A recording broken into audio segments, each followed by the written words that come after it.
Un centro vaccini per i lavoratori del turismo nel cuore di Venezia. È il progetto che Confindustria propone alla Regione e all'Ulstre Serenissima per favorire la ripartenza del settore.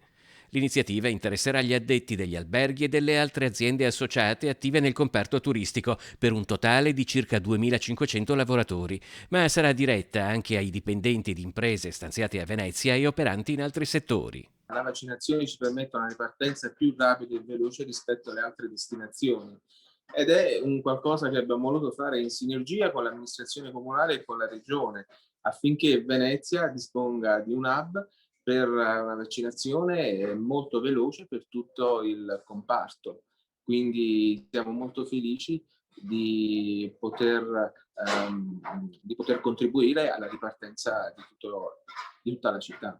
L'Hotel Giorgione, nel sestiere di Cannareggio, è pronto a mettere a disposizione i propri locali per la somministrazione del vaccino.